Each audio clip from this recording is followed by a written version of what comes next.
ఈరోజు ఉదయాన్నే నాకు తెలిసింది ఇరుకని మహాదేవ్ అని చెప్పేసి అభ్యర్థి చందాపురంలో చనిపోయారని.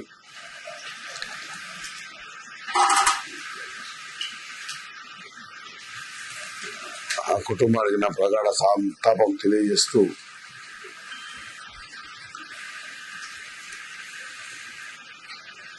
ఆ తర్వాత జరుగుతున్న పరిణామాలు,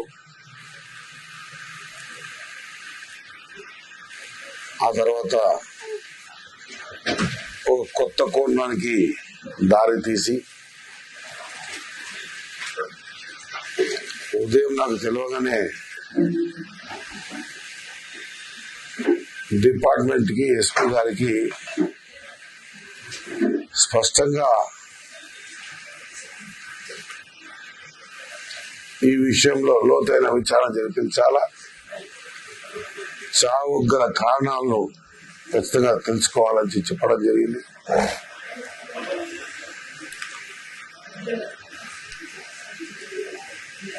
వారి కుటుంబం ఈరోజు నిజంగా చెప్పాలంటే వీధిన పడ్డది.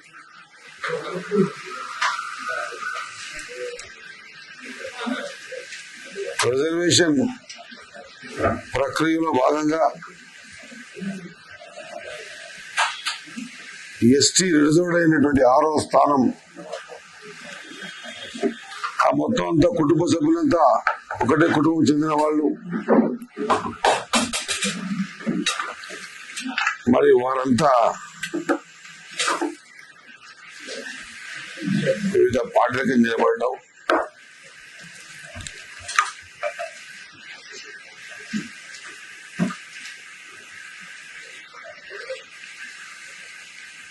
ఆ నిలబడిన సందర్భంలో రాజకీయ పరంగా చందాపురం గ్రామం కూడా ఇది అందరికీ తెలిసిన విషయమే. ఏనాడు దౌర్జన్యాలకు పాల్పడని గ్రామం అది. మరి ఆ గ్రామంలో మొదటగా గ్రామంలో పెద్ద మనుషులు దౌర్జన్యం చేశారు, బెదిరించారని, ఆ తర్వాత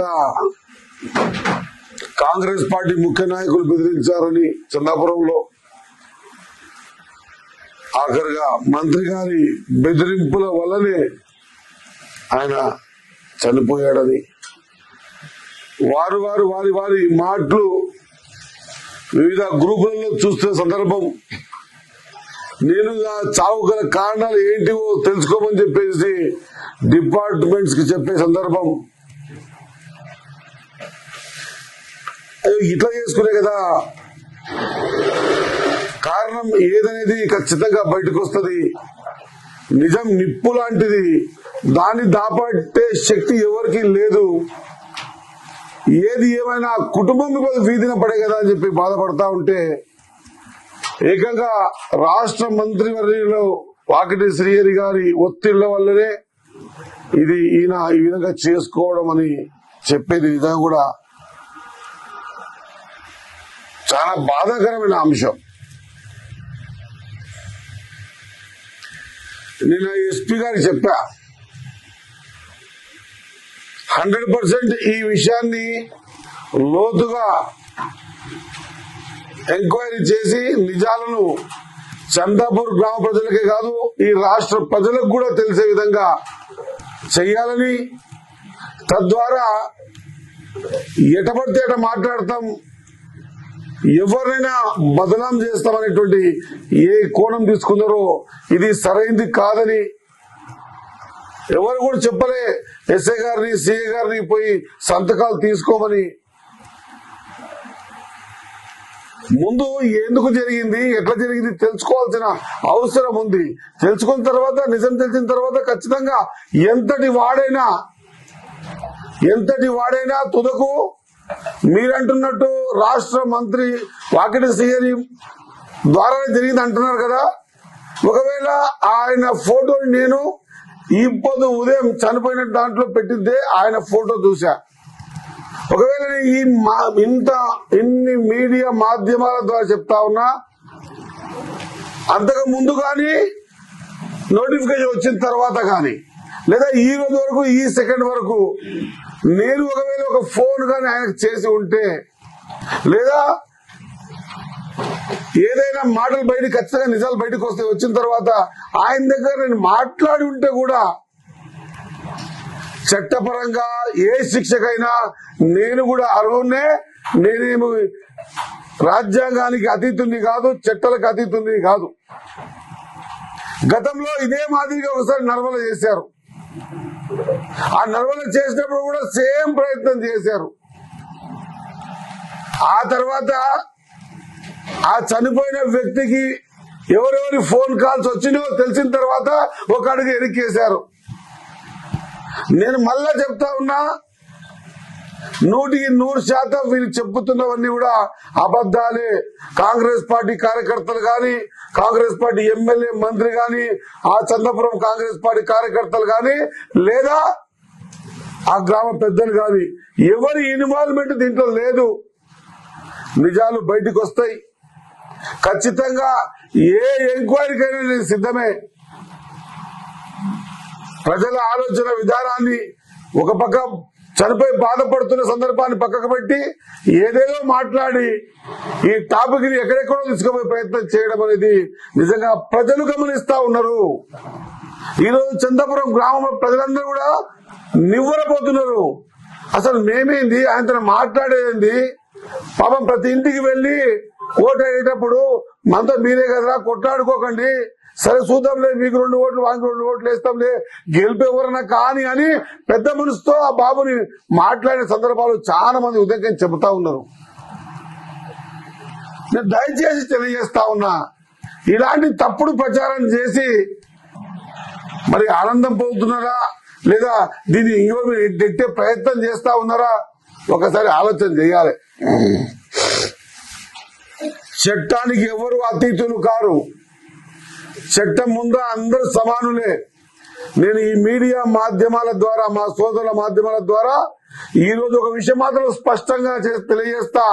ఒకవేళ నేను గాని, కొంతమంది దేవుళ్ళు నమ్మరు, నేను దేవుణ్ణి నమ్ముతా. నేను గాని ఒకవేళ ఆ వ్యక్తికి ఒక్కసారైనా ఫోన్ మాట్లాడి ఉండి ఉంటే, ఒక్కసారి ఫోన్ చేసి ఉండి ఉంటే ఏ శిక్షకైనా సిద్ధమన్న మాట గుర్తు చేస్తా ఉన్నా, తెలియజేస్తా ఉన్నా.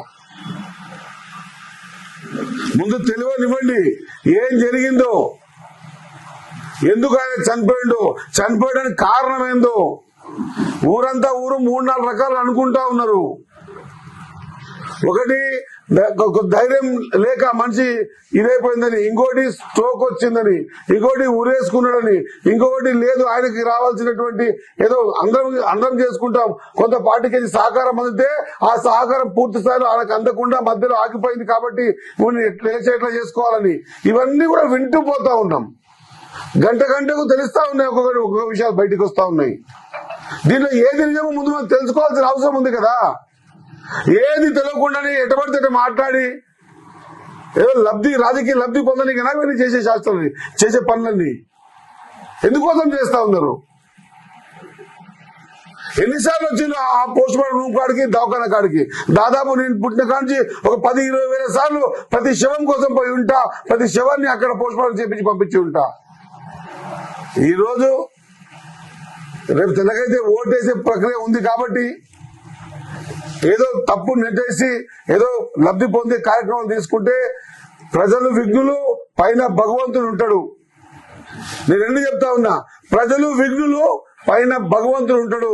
చెయ్యని తప్పుకు ఎప్పుడు శిక్ష ఏనియడు. కాబట్టి ఇది ఖచ్చితంగా ఏ డిపార్ట్మెంట్ కైనా ఈయనకైనా సిద్ధంగా ఉన్నా, enquiry department state government central government ఇవ్వడానికి సిద్ధంగా ఉన్నా, దీంట్లో ఎవరైనా సరే ఎవరి ద్వారా తప్పు జరిగితే పూర్తి స్థాయిలో ఎంక్వైరీ చేసి వాళ్ళని శిక్ష పడేటట్టు చూసేటువంటి బాధ్యత తీసుకుంటూ ఖచ్చితంగా ఆ కుటుంబాన్ని కూడా ఖచ్చితంగా ఆదుకుంటాం. రాజకీయాలు ఉంటాయి, రేపు లేకుంటాయి, కానీ రాజకీయాల కోసమే చేసేటువంటి ఈ తతంగం అనేది కరెక్ట్ కాదు. మనం ఏం మెసేజ్ ఇస్తున్నాం బయట బాహ్య ప్రపంచానికి? చనిపోయిన కుటుంబాన్ని ఆదుకోవడమా, లేకుంటే ఆ కుటుంబాన్ని వాళ్ళ బాధలు వాళ్ళు ఉంటే ఎవరు పడితే వాళ్ళు ఎటంటే అటు మాట్లాడి దాన్ని లబ్ధి చేసుకునే ప్రయత్నం చేయడమా? ఏది? ఇంకా ఈ ప్రాంతంలో అలాంటి కొట్లాటలు కిరికిలు లేకుండా జీవనం గడపాలనే ఆలోచన విధానం ఉన్న ప్రాంతం ఇది. ఏందో తెలియకుండా పెద్ద ఆయన లక్ష్మణ్ గారు ఢిల్లీలో మాట్లాడుతున్నారు. ఏందో తెలుసుకోకుండా మన జాతీయ అధ్యక్షుడు రామచంద్రరావు గారు మాట్లాడుతున్నారు. ఏందో తెలుసుకోకుండా అర్ణంబాబు ఎంపీ గారు మాట్లాడుతున్నారు. ఏమైందో తెలుసుకోకుండా పెద్ద నాగబాజీ గారు మాట్లాడుతున్నారు. కొండయ్య గారు మాట్లాడుతున్నారు. ఇప్పుడైనా 30 సంవత్సరాల రాజకీయ జీవిత చరిత్రలో ఎక్కడైనా ఎప్పుడైనా ఎవరినైనా గట్టిగా మాట్లాడిన సందర్భం ఉన్నదా? ఒకసారి ఆలోచన చేయండి. మనం ఎన్నో చేయొచ్చు. ఆ కుటుంబాలు, ఆ చందాపురంకి ముడిపడి ఉన్న కుటుంబాలు, చందాపురం అంతా ఈరోజు ఆశ్చర్యంగా, అరే మేము ఎవరిని ఏమి అనందే, మేము ఎవరికి ఏం చెప్పందే, ఆ పిల్లగాడు కూడా మా పిల్లగాడే, గతంలో ఇంతకుముందు కాంగ్రెస్ పార్టీ కార్యకర్తలే చనిపోయిన మహాదేవ్ కూడా ఆ కుటుంబాన్ని వచ్చినప్పుడు బాధ పెట్టకుండా, సరేనా మీరు మీద ఒకటే కదా, ఇంకా కావాల్సి మాత్రం 4-5 ఓట్లు లేరా, నీకు కూడా ఉండేస్తాం, వాళ్ళు కూడా ఉండేస్తారా, సరే దేవుడు ఎవరిని గెలిపిస్తే వాళ్ళు గెలిపించుకోరా అని చెప్పేసి పెద్ద మనసుతో ఆ చందాపురం గ్రామం అంతా, ఆ తిరుపరం గ్రామం అంతా ఆయనకి పెద్దగా ధైర్యాన్ని ఇచ్చి ఎలక్షన్ లో కండక్ట్ చేసే ప్రయత్నం చేస్తే, ఈ రోజు చేస్తున్న తతంగం ఏందో ఒక్కసారి ఆలోచన చేయాలి. నేను విశ్వసిస్తా, ఖచ్చితంగా ప్రజలు విఘ్నులు, ఆ విఘ్నతను వాళ్ళు ప్రదర్శిస్తారు. సేమ్ టైం భగవంతుని నమ్ముతా నిజ నిజాలు బయటకు వస్తాయి. వచ్చిన తర్వాత మీరే అర్థం చేసుకుంటారు. ఈ విధంగా చేయడం మాత్రం దుర్మార్గమైన చర్య. ఆ కుటుంబాన్ని ఆదుకోవాల్సిన పరిస్థితి పక్కకు పెట్టి ఆ కుటుంబం పడుతున్న తపనను మనం వేరే విధంగా ఆలోచన చేయడం అనేది కరెక్ట్ కాదని తెలియజేస్తా ఉన్నా. ఖచ్చితంగా నిజంగా సంతోషపడతా ఉన్నా, బాధపడతా ఉన్నా. సంతోషం ఏంటంటే సరే ఇంతమంది వచ్చి ఈరోజు సానుభూతి తెలుపుతా ఉన్నారు. బాధ ఏంటంటే ఎవరు కనిపించలే ఇన్ని సంవత్సరాలు. మక్తల్ శాంతియుతంగా జీవన విధానం గడిపిన మక్తల్ ఇది. ఓనాడు నరసింహనాయుడు కావచ్చు, ఆ తర్వాత ఎల్లారెడ్డి గారు కావచ్చు, శాంతియుతంగా ప్రేమ భావాలతోన ఈ రోజు కంటెస్ట్ చేసిన మళ్ళీ మరుసటి కలిసిపోయి జీవనం గడిపే విధానం కలిగి ఉన్న మక్తల్ ఇది. అన్నదమ్ముల్లాగా బతికే మక్తల్ ఇది. ఇలాంటి విద్వేషాలను చేసి ఏ అవకాశం దొరికితే ఆ అవకాశంని వాడుకొని ఏమో చేద్దామని ప్రయత్నం దయచేసి నేను మానుకోమని తెలియజేస్తా ఉన్నా. ఖచ్చితంగా చట్టం ఉంది, చట్టం తన పని తాను చేస్తూ పోతుంది. ఎక్కడ కూడా ఇన్వాల్వ్మెంట్ ఉండదు. నేను ఇక్కడ నుంచే అధికారులకు ఆదేశిస్తా ఉన్నా. ఈ విషయంలో ఎంతటి వాడినైనా వదిలిపెట్టేదే లేదు. ఈ విషయంలో నిజ నిర్ధారణ జరగాల్సిందే. ఖచ్చితంగా నిజాలు బయటికి రావాల్సిందే. ఎంత పెద్ద వ్యక్తికైనా శిక్ష పడాల్సిందే. అసలు నిజం ఏం జరిగిందో ముందు బయటికి తీయవలసిందిగా నేను ఎస్పీ గారిని కన్సర్న్ డిపార్ట్మెంట్ తెలియజేస్తా ఉన్నా. ఒకవేళ వాళ్ళు ఏదో అనుకుంటా ఉన్నారు, ఆ బిడ్డతో ఎందుకు రాపించారు, తల్లితో తప్పేం కాదు, తల్లితో కూడా రాపియచ్చు ఎఫ్ఐఆర్, వద్దంటలేము కదా. ఎవరైనా ఆపుతున్నామా? తల్లి ఇచ్చినా కాంప్లైంట్, బిడ్డ ఇచ్చినా, చుట్టం ఇచ్చినా, తమ్ముడు ఇచ్చినా, ఎవరిచ్చినా నిజం బయటకు వస్తుంది. నిజం ఖచ్చితంగా బయటకు వస్తుంది. వచ్చినప్పుడు ఆ రోజు మనం చేస్తున్న ప్రవర్తన మనకు తలవంపులు కాకుండా చూసుకోవాల్సినటువంటి అవసరం ఉన్నదని తెలియజేసుకుంటూ, ఎప్పుడు ఇలాంటి ఆలోచన విధానాన్ని పెట్టుకుని ముందుకు పోవడం వల్ల ఈ ప్రాంతం విభేదాలకు గురై ఈ ప్రాంతం వెనుకబడటానికి గురవుతుంది. కాబట్టి ఈ ప్రాంతం గురించి, ఈ ప్రేమ భావాలు కలిగి ఉన్నటువంటి మక్తల్ నియోజకవర్గం గురించి ఒక్కసారైనా ఆలోచన చేయండి. ఇక్కడ ఈ రోజు పోటీ పడేటువంటి వ్యక్తులం మరుసటి రోజు కలిసిమెలిసి బతికే జీవన విధానం కలిగి ఉన్న వ్యక్తులం. కాబట్టి దయచేసి ఈ నిజాన్ని తెలియనంత వరకు ఖచ్చితంగా తప్పుడు ప్రచారాలు చేయొద్దని చెప్పి తెలియజేస్తా ఉన్నా. నిజం తెలిసిన తర్వాత ఎంతటి వాడినైనా శిక్షించడానికి సిద్ధంగా ఉంది ప్రభుత్వం. ఆ కుటుంబాన్ని ఆదుకోవడానికి కూడా సిద్ధంగా ఉంది ప్రభుత్వం. ఖచ్చితంగా అటువంటి దౌర్జన్యాలు ఎక్కడ చేయలేదు, చేయము కూడా. దయచేసి అన్నెసరీ ఒక అలిగేషన్ మీదేసి ఆ దాటిపోయే ప్రయత్నం చేయొద్దని తెలియజేస్తా ఉన్నా.